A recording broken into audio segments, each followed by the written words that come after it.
देखी भैया, एक औरत के नया नया शादी होता। शादी के कुछ दिन बाद ही उनका पति देव आर्मी में रहता ने गोली लग जाता।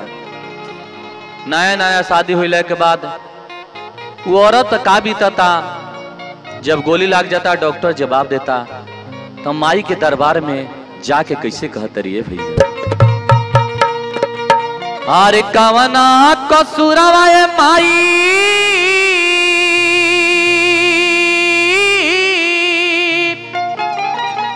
हर दिलु ऐसन दुखावा हो,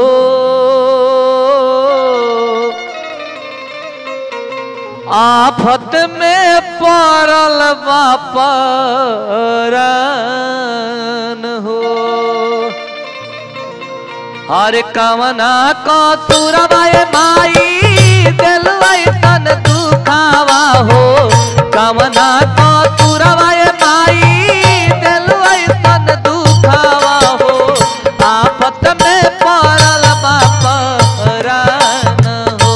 हे माई आफत में पड़ल बापरन हो, कवना कसूरवा माई दिलु ऐसन दुखावा हो, आफत में पड़ल बापरन हो। हे माई आफत में पड़ल बापरन हो।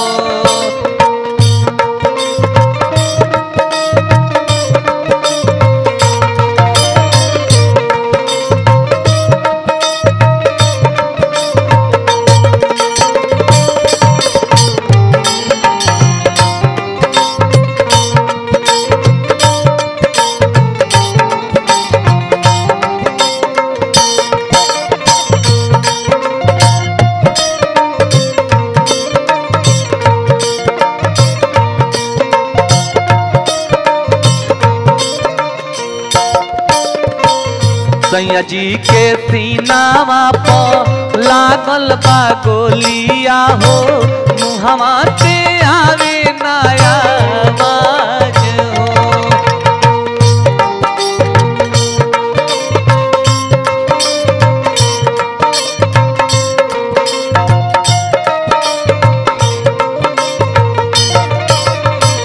दर दर भटकते आईनी तोहरी दुआरिया हो, हमरो लौटा तो तू सोहाग हो।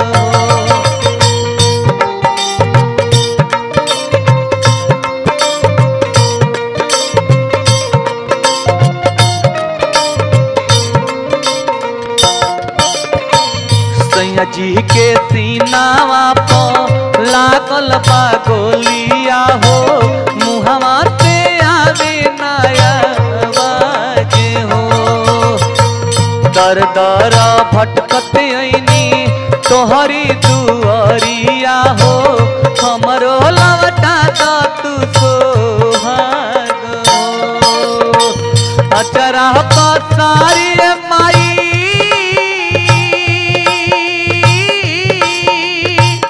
हर मांगी तो हंसे भिखिया हो, अचरा पसारी माई मांगी तो हंसे भिखिया हो, हमरो लौटा तो तू सोहाग हो। हे माई हमरो लौटा तो तू सोहाग हो।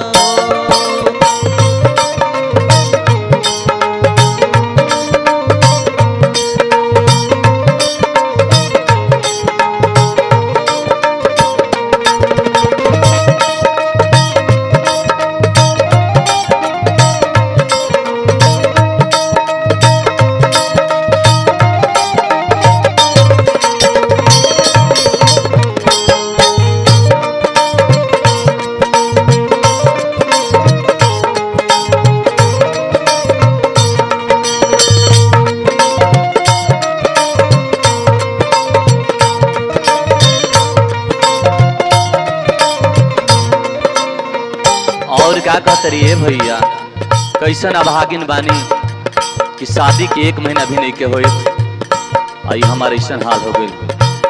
एक महीना ए मैया कैला भइल गावाना हो छूटल ना में हंदी हमार हो।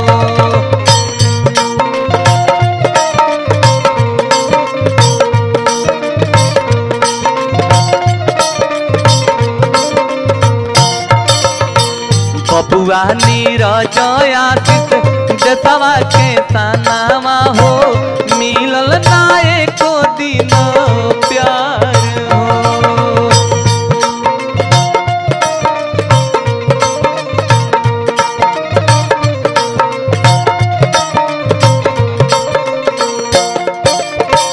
एक महीना ए मैया कैला भइल गावाना हो छूटल ना में हंदी हमार हो।